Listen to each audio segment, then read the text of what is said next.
नमस्ते। आज हम बच्चों में पैदाइशी आने वाली एक मेजर एब्नॉर्मैलिटी हाइपोस्पेडियस के बारे में बात करेंगे। ये हाइपोस्पेडियस एक बहुत कॉमन प्रॉब्लम है। ये प्रॉब्लम हर 150 से 200 लड़कों में एक को होता है। इसका मतलब है कि अगर 1000 लड़के पैदा हुए हैं तो 1000 लड़कों में 4 से 6 बच्चों में ये प्रॉब्लम होता है, 5 से 6 बच्चों में ये प्रॉब्लम होता है। ये हाइपोस्पेडियस के बारे में पब्लिक में ज़्यादा जानकारी नहीं है। इसके बारे में बहुत सारे रेगुलर डॉक्टर्स को भी बहुत ज़्यादा जानकारी नहीं है, क्योंकि ये प्रॉब्लम बच्चे का जननांग में होता है, मतलब पेनिस में होता है। पेनिस का प्रॉब्लम है ये। तो इसलिए ये प्रॉब्लम को पेरेंट्स, जो बच्चे के माँ बाप हैं, माता पिता हैं, वो भी इसके बारे में ज़्यादा बात नहीं करते हैं, क्योंकि अपने बच्चे को एक पेनिस का प्रॉब्लम है ये बताना थोड़ा सा उनको वो माता पिता को भी थोड़ा सा शर्म जैसा होता है। तो इसलिए इसके बारे में ज़्यादा डिस्कस नहीं होता है। इसलिए ये प्रॉब्लम के बारे में बहुत ज़्यादा फैमिलीज़ को भी पता नहीं है। वो बहुत सारे माँ बाप ये सोचते हैं कि उनके बच्चे को जो प्रॉब्लम है शायद वो बहुत रेयर प्रॉब्लम है, वो बहुत कम बच्चों को होता है, लेकिन एक्चुअली ये प्रॉब्लम बहुत कॉमन है, बहुत बच्चों को होता है। और एक एस्टिमेट है, एक कैलकुलेशन की, अप्रॉक्सीमेट कैलकुलेशन के हिसाब से पूरे इंडिया में आप मिला के देखेंगे, पूरे भारत देश में आप मिला के देखेंगे तो हर साल 75,000 बच्चे, 75,000 मतलब 75,000 बच्चे ये प्रॉब्लम के साथ पैदा होते हैं। ऐसा एक अंदाज़ा लगाया गया है। एग्जैक्ट नंबर तो किसी को मालूम नहीं है। तो क्योंकि ये बहुत नाजुक ऑर्गन का प्रॉब्लम है, नाजुक जो जगह है, जो वो पेनिस का प्रॉब्लम है, जननांग का प्रॉब्लम है, इसलिए इसके बारे में थोड़ा सा मैं आपको डिस्कस करके बताऊंगा कि ये प्रॉब्लम क्या है और इसके लिए सॉल्यूशन क्या है। तो ये हाइपोस्पेडियस को आप ये मान के चलिए कि ये बाकी बाय बर्थ जो प्रॉब्लम्स होते हैं, पैदाइशी जो प्रॉब्लम होते हैं, उसकी तरह ये भी एक मैन्युफैक्चरिंग डिफेक्ट है। मतलब बच्चा जब माँ के पेट में बड़ा होता है, जो उसके वेरियस, उसके जो भी बॉडी में जो भी अंग है वो बनते हैं, तो ये अंग बनने में थोड़ा सा उसको एक डिफेक्ट आ जाता है। तो हाइपोस्पेडियस में होता क्या है? नॉर्मली जो भी पेनिस है, एक नॉर्मल पेनिस का मतलब क्या है? तो वो स्ट्रेट होता है और यूरिन सामने से आता है। चमड़ा तो पूरा कवर्ड होता है ही, लेकिन सबसे इम्पॉर्टेंट क्या है कि पेनिस स्ट्रेट रहे और अंग स्ट्रेट रहे और यूरिन उसके सामने से निकले। तो ये हाइपोस्पेडियस का प्रॉब्लम में ये दोनों में भी डिफेक्ट होता है। इसका मतलब है कि हाइपोस्पेडियस के बच्चे को, जो बच्चे को हाइपोस्पेडियस होता है, उसको पेशाब जो अंग है उसके सामने से निकलने के बजाय नीचे से निकलता है। जो अंग है उसके नीचे के हिस्से से उसका पेशाब का जो सुराग है वो नीचे के हिस्से में रहता है। वो थोड़े नीचे रह सकता है, बीच में रह सकता है, या बहुत नीचे, जो नीचे के गोली होते हैं उसके बीच में से भी निकल सकता है। जितना नीचे वो पेशाब का सुराग है उतना सीवियर हाइपोस्पेडियस उसको माना जाता है, मतलब उतना सीवियर उसको प्रॉब्लम माना जाता है। उसके साथ साथ दूसरा प्रॉब्लम ये है हाइपोस्पेडियस में कि पेनिस जो स्ट्रेट होना है, अंग जो स्ट्रेट होना है, वो नीचे की तरफ ऐसा बेंड होता है। तो ये इसको खॉडी बोलते हैं मेडिकल टर्म्स में। तो ये बेंड कितना होता है, मतलब किसी किसी को थोड़ा बेंड रहता है, किसी को मीडियम रहता है, किसी को बहुत ज़्यादा ये बेंड रहता है। तो जितना नीचे पेशाब का सुराग है और जितना टेढ़ा है उसका अंग, ये दोनों के हिसाब से वो हाइपोस्पेडियास को या तो माइल्ड हाइपोस्पेडियास बोलते हैं, या तो मीडियम टाइप का मॉडरेट हाइपोस्पेडियास बोलते हैं, या तो बहुत ही सीवियर हाइपोस्पेडियास जिसको बहुत नीचे हो पेशाब का सुराग और बहुत टेढ़ा हो अंग, उसको बोलते हैं कि बहुत सीवियर हाइपोस्पेडियास है। अभी ये प्रॉब्लम पैदा होते ही जब बच्चे को देखते हैं, डॉक्टर जो देखते हैं उनको इमीडिएटली पता, और इसमें और भी दो प्रॉब्लम होते हैं। एक तो पेनिस का शेप बराबर नहीं रहता है, और दूसरा ये ऊपर का जो पेनिस का चमड़ा है, पूरा पेनिस को चमड़ा से कवर होना चाहिए नॉर्मली, वो चमड़ा ऊपर की तरह रहता है, नीचे की तरह का चमड़ा ये हाइपोस्पेडियस के बच्चों में वो बनता नहीं है। एक रेयर टाइप ऑफ हाइपोस्पेडियस है जिसमें पूरा चमड़ा रहता है, लेकिन आमतौर पे 99% हाइपोस्पेडियस के बच्चे में नीचे का चमड़ा बिल्कुल नहीं रहता है, खाली ऊपर का आधा चमड़ा उनको रहता है। तो बच्चे का अंग को देखते ही आप पहचान सकते हैं कि ये इसमें कुछ गड़बड़ है। ठीक है, तो फिर बच्चे को जो हाइपोस्पेडियस के साथ बच्चा होता है, कभी कभी किसी बच्चे को जो गोली रहता है, दोनों गोली नीचे सैक में रहना चाहिए, वो गोली में भी कभी कभी प्रॉब्लम होता है। कभी कभी एक गोली रहता है, कभी दोनों भी ऊपर रहते हैं, कभी एक ही रहता है। तो ऐसा प्रॉब्लम भी हो सकता है, होना ज़रूरी नहीं है लेकिन हो सकता है। तो जैसे बच्चा पैदा होगा ये सब देख लेंगे, और घबराने की बात नहीं है। हाइपोस्पेडियस के बच्चों को पेशाब करने में जनरली कोई तकलीफ नहीं होता। पेशाब वगैरह मतलब पेशाब करने में कोई तकलीफ हो या जलन हो या पेशाब करने में कोई रुकावट हो, ऐसा प्रॉब्लम हाइपोस्पेडियस में यूजुअली नहीं होता है। पेशाब जनरली उनको अच्छा सा आ जाता है। तो अभी एक ही कि एक इसको करना क्या है, क्योंकि जब हाइपोस्पेडियस जिसको है वो बच्चा जब बड़ा होता है तो पहला प्रॉब्लम शुरू होता है वो स्कूल में जब जाता है, क्योंकि जब स्कूल में जाता है तो बाकी बच्चों की तरह वो खड़ा होकर टॉयलेट में पेशाब करना पड़ता है। जब वो पेशाब करता है तो उसको नीचे से गिरता है, तो बहुत बार ऐसा होता है कि पेशाब उसके नीचे चड्डी में गिर जाता है।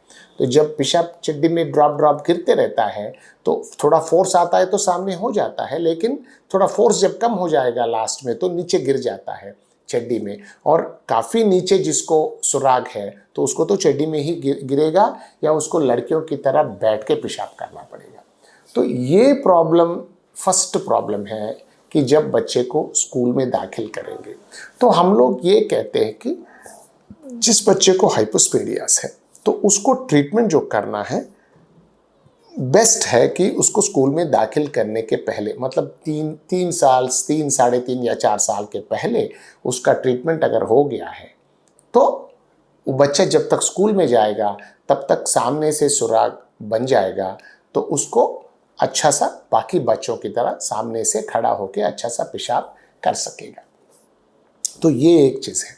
ऑफ कोर्स अगर ये बचपन में नहीं हुआ है, कहीं किसी ने देखा नहीं है, या कभी कभी ऑपरेशन होकर फेल हो गया है, तो बच्चा बढ़ जाते हैं, और बड़ा होने के बाद ऑफ कोर्स इनको जो अंग इसका टेढ़ा होता है उसके हिसाब से, उसकी वजह से, और पेशाब नीचे से आने की वजह से बड़े होने के बाद भी जो फैमिली प्रॉब्लम्स हैं, मैरिज प्रॉब्लम्स है, सेक्सुअल प्रॉब्लम्स में वो भी हो सकते हैं।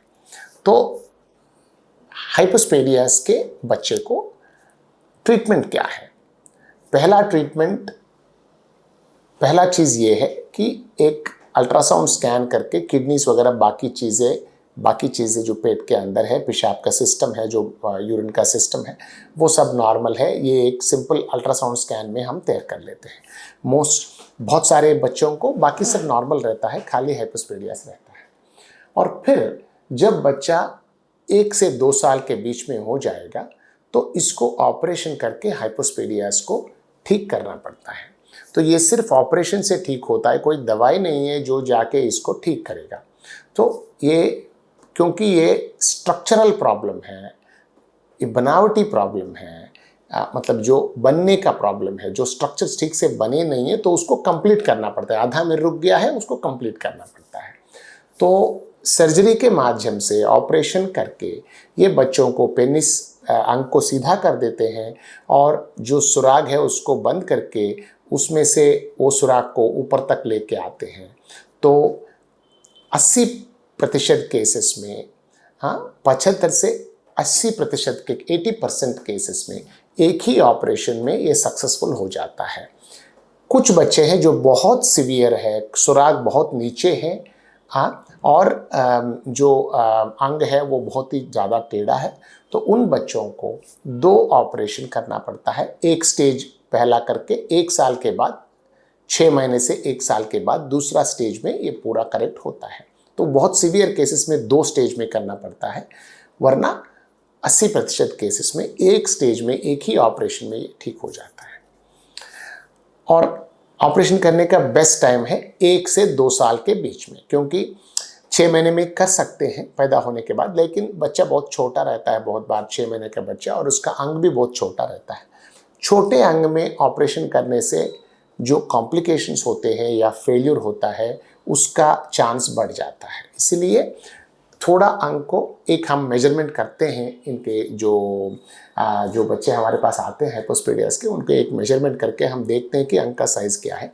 एक मिनिमम साइज़ से अगर कम है तो हम लोग ऑपरेशन थोड़ा वेट करते हैं उसको नेचुरली बढ़ने के लिए, या कभी कभी थोड़ा सा ऑइंटमेंट या इंजेक्शन देके उसको थोड़ा सा बढ़ा के, इंजेक्शन मतलब पेनिस में नहीं देते हैं, नॉर्मल इंजेक्शन देते हैं, या पेनिस पे कभी कभी ऑइंटमेंट लगा के उसको बढ़ा के वो अच्छा साइज़ आने के बाद ऑपरेशन करने से रिजल्ट अच्छा होता है।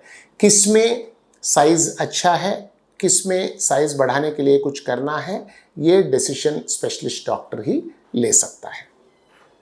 तो ये, और हाइपोस्पेडियास ऑपरेशन जो है वो बहुत बहुत नाजुक डेलिकेट ऑपरेशन है। तो जो सबसे बेस्ट स्पेशलिस्ट है हाइपोस्पेडियास का, उसी से ये ऑपरेशन कराना बेहतर है, क्योंकि बहुत सारे कॉम्प्लिकेशंस है इसके, बहुत सारे फेल्यूर के चांसेस हैं। तो अगर बेस्ट डॉक्टर वो है जिसका सक्सेस सबसे अच्छा है और फेल्यूर सबसे कम है, और जो बहुत ज़्यादा ऐसे ऑपरेशन करता हो। अब ये मान के चलिए कोई डॉक्टर हो जो 10 या 20 हाइपोस्पेडियास करता है साल में, दूसरे डॉक्टर हो जो 50-100 करता है, तीसरे हो जो 150-200 करता है साल में ऑपरेशंस। तो जो सबसे ज़्यादा ऑपरेशन कर रहा है वो इसके लिए सबसे बेहतरीन डॉक्टर है और उसका रिजल्ट सबसे अच्छा होने की संभावना है। ये जो दिखने में ये बहुत छोटा ऑपरेशन लगता है, लेकिन इतना सिंपल नहीं है, क्योंकि ये ऑपरेशन में सर्जन का बहुत स्किल होना ज़रूरी है, और ऐसा इसको ऑपरेशन करना है तो बाद में किसी को कोई देखेगा तो पता नहीं चलना चाहिए कि इसको बहुत बड़ा हाइपोस्पेडियास प्रॉब्लम था और उसका ऑपरेशन हुआ है। तो एक तो पेशाब का रास्ता भी इसको बनाना पड़ेगा, नया रास्ता, जहाँ से सुराग है वहाँ से ये ऊपर टिप तक पेशाब का रास्ता बनाना पड़ेगा, और दूसरा पेनिस को टेढ़ा से सीधा करना पड़ेगा। और तो इसको फंक्शनल रिजल्ट मतलब बच्चे कम से कम जो नॉर्मल बच्चा है वो कम से कम 4-5 बार दिन में पेशाब तो करता ही है, तो उसका लाइफ लॉन्ग, जो उसके ज़िंदगी भर जो हम रास्ता बनाते हैं उसमें से पेशाब करना पड़ेगा। तो इतना अच्छा रास्ता आपको बनाना पड़ेगा कि बाद में 5 साल, 10 साल, 20 साल के बाद भी उसको प्रॉब्लम नहीं होनी चाहिए। तो वो एक चीज़ है। दूसरा, ऑपरेशन सक्सेसफुल हो जाएगा तभी वो बड़ा बन के शादी वादी करके फिर अपना फैमिली को आगे बढ़ा पाएगा और उसके सेक्सुअल लाइफ में प्रॉब्लम नहीं होगा। तो ये दोनों रीजंस की वजह से ये ऑपरेशन बहुत नाजुक ऑपरेशन है और उसको करने के लिए बहुत तजुर्बा की ज़रूरत है। हम अपने हॉस्पिटल में हर साल कम से कम 200 हाइपोस्पेडियस पेशेंट्स का ऑपरेशन करते हैं। तो शायद ही इतना नंबर कोई भी इंडिया में या बहुत कम लोग पूरे दुनिया में भी इतना नंबर करते हैं ऑपरेशन। तो ये बहुत ज़रूरी है कि सबसे जो एक्सपीरियंस है, सबसे जो तजुर्बा है, वो सर्जन के हाथ में ये ऑपरेशन अगर होगा तभी सक्सेस होने का चांस ज़्यादा होगा। लेकिन हमारे पास बहुत सारे ऐसे भी पेशेंट्स आते हैं जो कहीं कहीं ऑपरेशन कराते हैं और कभी वो फेल हो जाता है। एक बार जो फेल हो गया, हमने देखा है कि 9 बार 10 बार भी ऑपरेशन फेल हुआ ऐसा बच्चा हमने देखा है। हमारे पास नहीं है, पूरे इंडिया से हमारे पास पेशेंट आते हैं ऐसे फेल पेशेंट्स। तो अगर फेल हो जाता है तो जो फर्स्ट ऑपरेशन है उसमें जो चमड़ा है वो यूज़ हो जाए। दूसरा एक मोस्ट इम्पॉर्टेंट बात मैं बताना भूल गया कि इसको जो ऊपर का चमड़ा है, जो आधा चमड़ा इस बच्चे को है, वो बहुत इम्पॉर्टेंट है। वो चमड़ा, वो इसको सर्कमसिशन या कतना जो बोलते हैं वो बिल्कुल नहीं कराना है, क्योंकि जो ऑपरेशन होगा हाइपोस्पेडियास का उसी में कतना भी शामिल हो जाएगा। जो स्किन ऊपर का चमड़ा है, जो एक्स्ट्रा चमड़ा ऊपर का है, नीचे तो नहीं होगा इन बच्चों को, वो चमड़ा बहुत बहुत इम्पॉर्टेंट है। उसी चमड़े से ऑपरेशन पूरा चलता है। तो अगर किसी बच्चे को गलती से कतना हो गया कि ये ऊपर का चमड़ा निकलवा दिया, उसके बाद तो बहुत मुश्किल होता है। इसका ऑपरेशन कर सकते हैं, कभी कभी फेल हो गया या ऊपर का चमड़ा पहले ही निकाल दिया गया या बहुत बार फेल हो गया, तो हम मुंह के अंदर से चमड़ा निकाल के उसी चमड़े से फिर से इसका ऑपरेशन करना पड़ेगा। बॉडी में और कहीं से चमड़ा निकाल के ये पेशाब का रास्ता बनाना अच्छी बात नहीं है, क्योंकि ऐसा स्मूथ चमड़ा, ऐसा सॉफ्ट स्किन जिससे पेशाब का रास्ता बने, वो खाली पेनिस के ऊपर रहता है या मुंह के अंदर से उसको लेना पड़ता है। बाहर कुछ नहीं दिखता है, मुंह के अंदर से लेते हैं, लेकिन वो बहुत स्पेशलाइज्ड ऑपरेशन है। और अगर फर्स्ट ऑपरेशन हमेशा बेस्ट ऑपरेशन होता है। जो फर्स्ट टाइम पहली बार जो ऑपरेशन होता है वो अगर सक्सेसफुल हो गया तो ये मुंह से अंदर चमड़ा लेने का वगैरह चांस तो बहुत ही कम रहता है और बच्चे को नॉर्मल ज़िंदगी आप दे सकते हैं। तो इसलिए पहले पेरेंट्स को यह जानना, माँ बाप को, माता पिता को इसे जानना ज़रूरी है कि हाइपोस्पेडियस एक बहुत अहम कॉमन प्रॉब्लम है। ऐसा नहीं है कि खाली आपके बच्चों को है, क्योंकि इसके बारे में कोई ज़्यादा बात नहीं करता है, इसलिए आपके पड़ोसी के बच्चों को भी हो सकता है, आपके ऑफिस में आपके कोलीग के बच्चे को भी हो सकता है, लेकिन कोई इसके बारे में बात नहीं करता है, इसलिए किसी को पता नहीं हर तो ये बहुत कॉमन प्रॉब्लम है। दूसरा, 80% केसेस में एक ही ऑपरेशन से ये ठीक हो सकता है। अगर सीवियर हाइपोस्पेडियस है, बहुत ही सीवियर है, तो 2 स्टेजेस में इसका सर्जरी होगा और वो सक्सेसफुल होगा। और सबसे इम्पॉर्टेंट है कि बच्चे को आइडियल एज क्या है। अभी मेरे पास 15 साल, 16 साल, 20 साल, 30 साल के आदमी भी मेरे पास आते हैं कि उसको हाइपोस्पेडियस कभी ऑपरेशन हुआ, फेल हो गया। अभी 25-30 साल के उम्र में उसको शादी के लिए जो उसका डिस्कशन होता है, तब उसको याद आता है कि अरे यार मेरे को तो प्रॉब्लम है, तो वो हमारे पास आते हैं, हम करते हैं। अडल्ट्स और एडोलेसेंट्स में भी हम हाइपोस्पेडियस ऑपरेशंस करते हैं, लेकिन वो बेस्ट एज नहीं है। बेस्ट एज है बचपन में। आइडियल मतलब जो सबसे अच्छा टाइमिंग है ये हाइपोस्पेडियस ऑपरेशन बच्चे को करने का, वो 1 से 2-3 साल के बीच में है। तो फर्स्ट बर्थडे के बाद और 2 या 3 साल के बीच में, क्योंकि वो 3 साल के बाद तो स्कूल में डालने का प्रयत्न चालू हो जाता है, इसलिए 1 to 3 ईयर्स के बीच में अगर ये ऑपरेशन हो जाएगा तो इसका रिजल्ट भी अच्छा रहेगा और बच्चे को स्कूल में जाने के बाद कोई भी कोई भी साइकोलॉजिकल प्रॉब्लम उसको नहीं होगा कि हाँ बाकी बच्चे मेरे पास आते हैं, दो सपोज घर में दो भाई हैं, दो बच्चे हैं, एक को हाइपोस्पेडियस है दूसरे को नहीं है।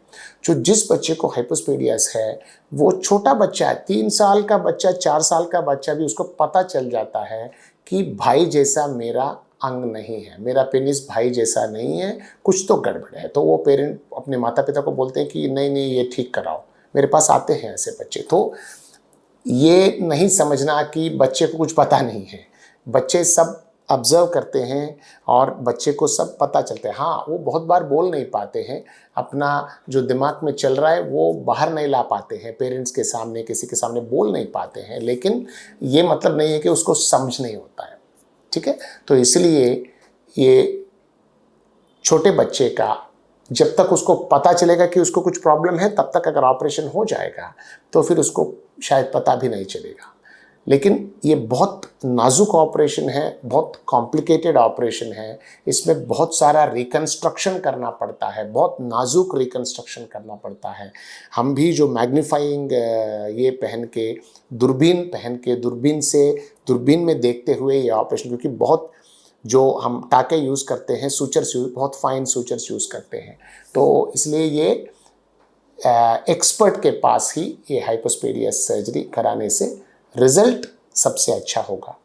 एक और बात है कि अगर हाइपोस्पेडियस कहीं करा लिया है किसी ने और वो फेल हो गया है तो कोई टेंशन लेने की ज़रूरत नहीं है, उसको भी दोबारा करके ठीक कर सकते हैं। हाँ वो थोड़ा ज़्यादा कॉम्प्लिकेटेड हो सकता है, अगर वहाँ ज़्यादा चमड़ा नहीं है तो मुंह से चमड़ा लेके करना पड़ सकता है, लेकिन उसको भी ठीक कर सकते हैं। तो माता पिता को कोई अच्छा इसका कुछ नहीं होगा ऐसा सोचने की ज़रूरत नहीं है। हाँ कितना भी सीवियर हाइपोस्पेडियस हो या कितने बार भी फेल हो गया हाइपोस्पेडियस हो, उसको भी एक्सपर्ट के पास अगर जाएंगे तो उसको भी ठीक किया जा सकता है। तो बाद में कुछ और वीडियोस में और कुछ डिटेल्स हाइपोस्पेडियस के बारे में बताने की कोशिश करेंगे। तो ये बेसिक इन्फॉर्मेशन है हाइपोस्पेडियस के बारे में। तो आप अपने डॉक्टर साहब को जब दिखाएंगे तो आपके बच्चे को जैसा हाइपोस्पेडियस है उस हिसाब से कुछ और ब्लड टेस्ट कभी करना पड़ सकता है, बहुत ही सीवियर केसेस में कुछ ब्लड टेस्ट करना पड़ सकता है, वो आपके डॉक्टर साहब बताएंगे। लेकिन 90% से ज़्यादा हाइपोस्पेडियस में कोई मेजर टेस्टिंग की ज़रूरत नहीं है, कोई मेजर जांच की ज़रूरत नहीं है, वो ऑपरेशन से ठीक हो जाते हैं। धन्यवाद, नमस्कार।